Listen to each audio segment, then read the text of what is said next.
something now. Everybody read. 1, 2. Jesus is speaking like a businessman now. Ready? What shall it profit a man? Hold on. He's talking profit here now. What shall it profit a man if he does what? Gain the whole world and loses his soul. Loses his soul to who? Gains the whole world from who?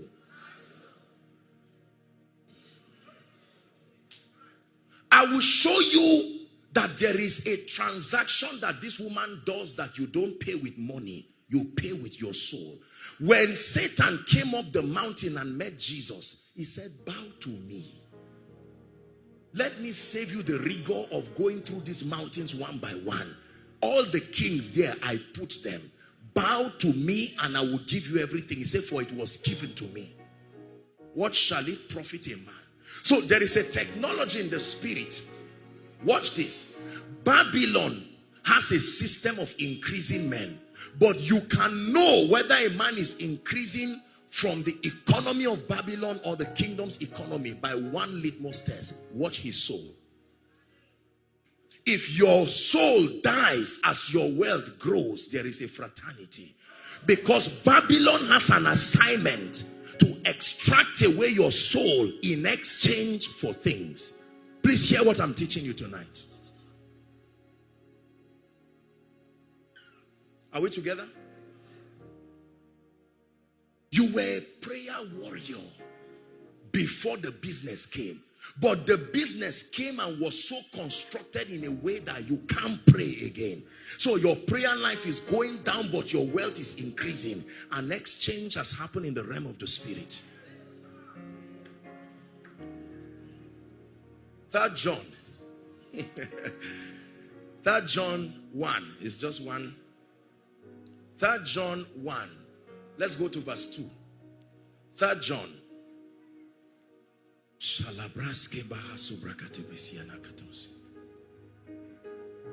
Popular scripture. Now it will make sense to you. Ready to read it? 1, 2, read. I wish above all things that thou may prosper. But he gives you a caution.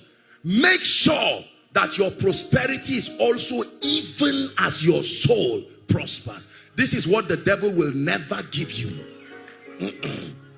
That I prosper and my soul still prospers. The devil says, no way, choose one. Now, there is a generation that is saying we will not choose one. That's where the battle is. This is why this meeting tonight is here.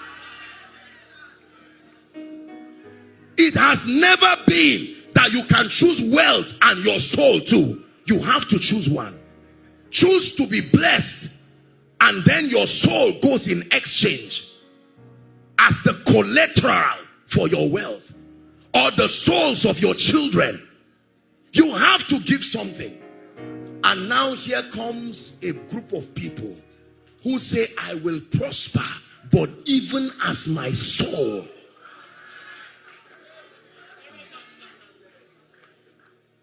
Let's sit down. That's why I told you this is not a wealth seminar. This is more than a wealth seminar. This is prophecy. I'm showing you the prophetic dimension of these things. I know your grandfather was rich, but at the exchange of what? Are we together? That he will not hear the sound of the name of Jesus in the corridors of his house. And you come as a very zealous graduate. I love Jesus, but I want to prosper. And Babylon says, no. We control this economy. Based on what? I will rise to become a manager and will not sleep with anybody on the way. They say, no, it's not done that way. I will get a job, but I will not bribe with 200,000 in advance. They say, who do you think you are? In Nigeria? So the real commodity is not real estate. It is your soul and the world. There are people who don't collect money. They don't need it. There are realms where you only pay with your soul. The receipt writes paid with your soul.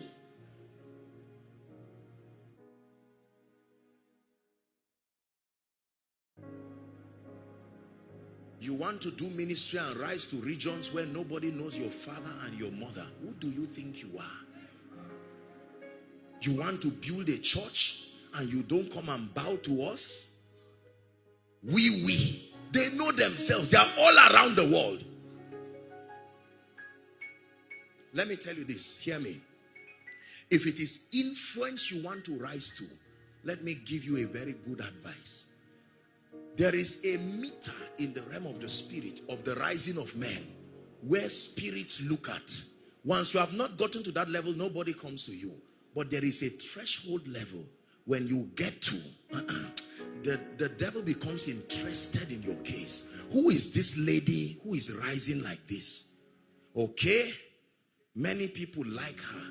Many people like him. You are worthy of our negotiation.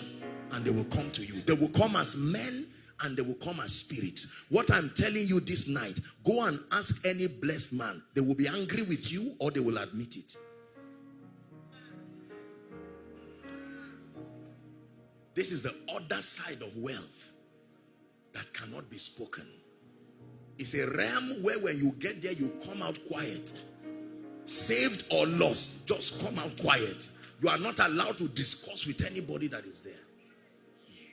This man talking to you is not a fool. Oh. Let me tell you, when you see me talk like that, I'm not just doing some religious things. I have met multi-millionaires. I have met billionaires. I'm not financially illiterate.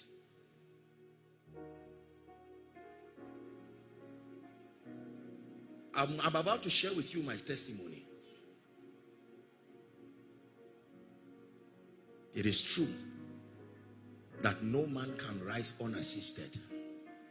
It is true that there are realms that are within the power and the will of men to stretch to. But there are dimensions that is not given to men in this earth to rise beyond. Whether you will admit it or not, let me tell you, there is a level of influence you cannot cross. Not in today's world. It's not true. We continue to fool ourselves and we allow ignorant people fool us that it's just with intelligence they got that far. No. Let God be true and let every man be a liar.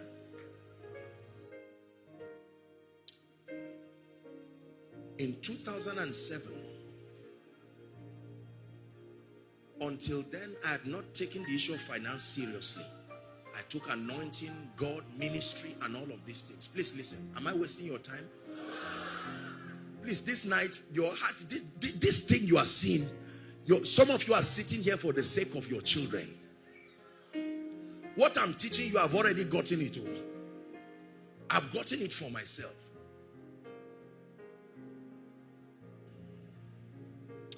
And then I had a vision. In that vision, a man of God in this nation, I was before him. Then I sowed a seed. I brought some of what I had and I dropped it. And he said, no, there's still some money in my pocket. I should bring out everything. So I brought out everything and I dropped it on the ground. And then he blessed me. The next thing changed and I was in a room. And that room, there were different currencies on the ground.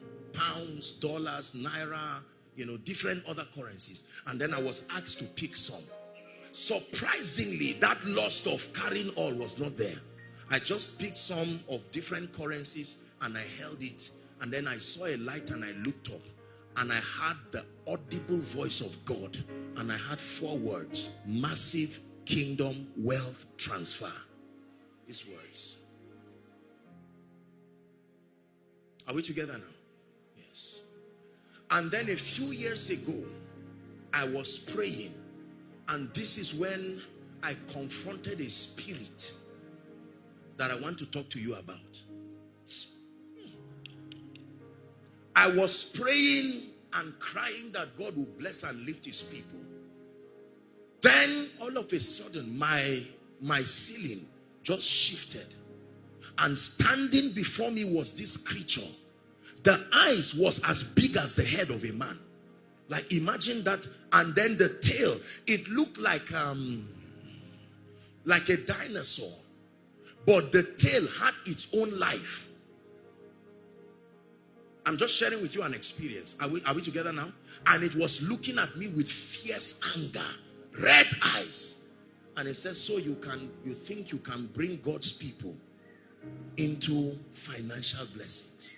That was my conversation with that spirit. When that thing happened, my life entered a dimension of wealth. I said, what is this? What is the mystery? What is this one again? There are decisions that we make that keep us poor, but there are spirits. It is true.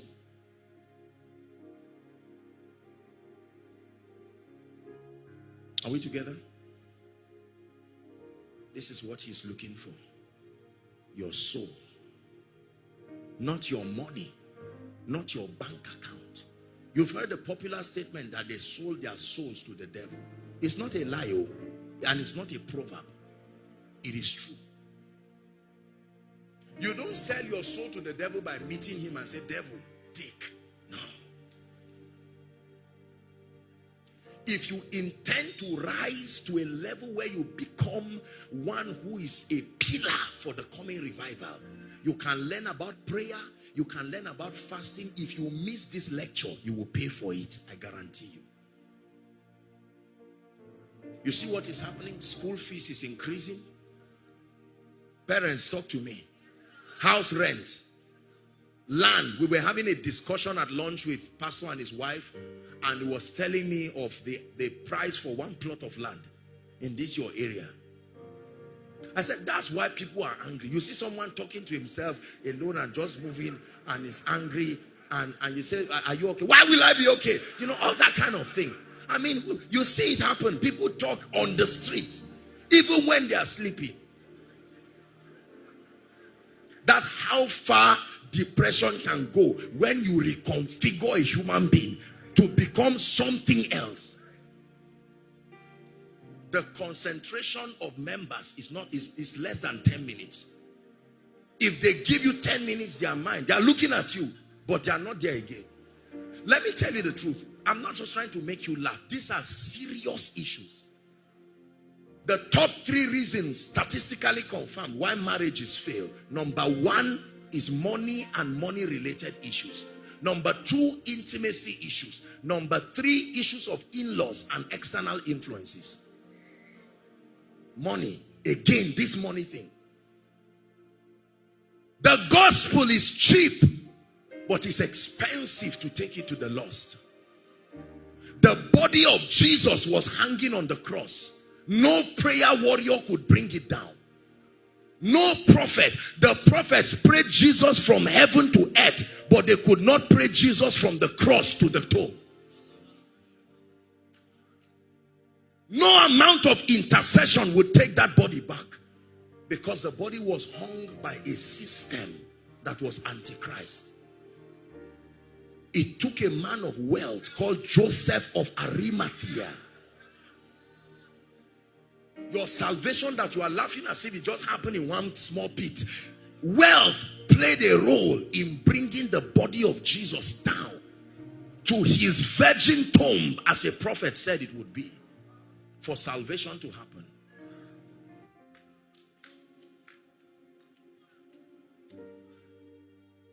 Are we together now? There are many people who have books that have been inspired by the Spirit that can change nations, and had visions, and the Lord told them, make sure these books get to the ends of the earth.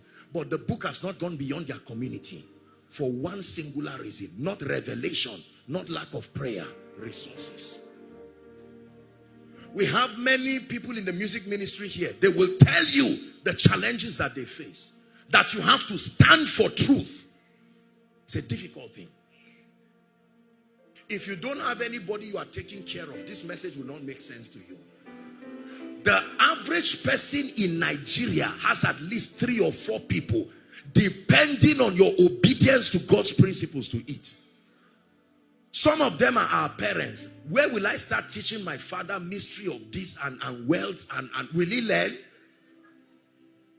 And yet you are connected to them by blood. You cannot leave them that way.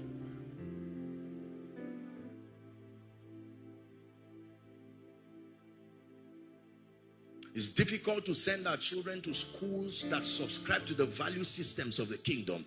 And because of money, we will send our children to places that are devilish. The person teaching them does not have, you leave your children well cultured. They return back like cultists. Because they were under and because you are busy looking for money. When they come back, you are asleep. By the time they are ready to go to school, you are out already. That happens for 10 years. So the devil makes sure anything that represents light, the eyes of your child will not see it. And the tool is money. So the only mentors they have are people who do not represent the value system of the kingdom. There is a serious time bomb that we are programming and laughing at. And if we do not arise, a generation will come. This is why our teenagers hate God. The devil carefully grew with them. And right now their obsession is something else, not God. You off your television, he will switch it with his phone. And continue watching what he's watching. You talk to him and he say, no, my rich uncle said this. And you stand there. How do you defend that statement? Remember, you are broke. Remember, you are poor.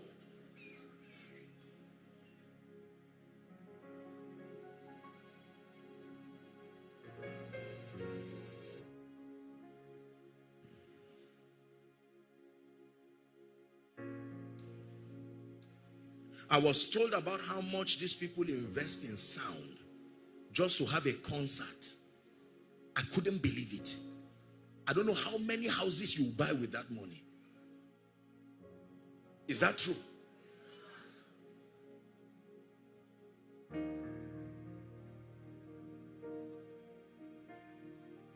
If somebody comes to marry your daughter and tells you he's a child of God, he's born again, Jesus is Lord, he has been taught and mentored.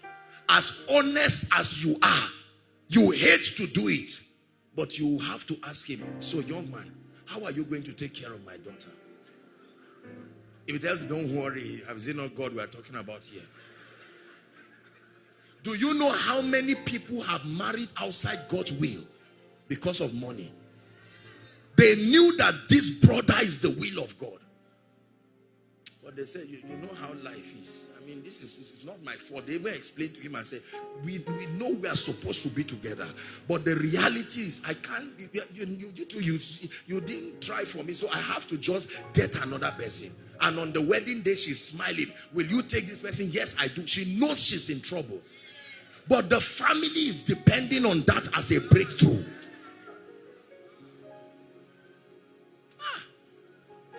How will I call on your name and end up in shame?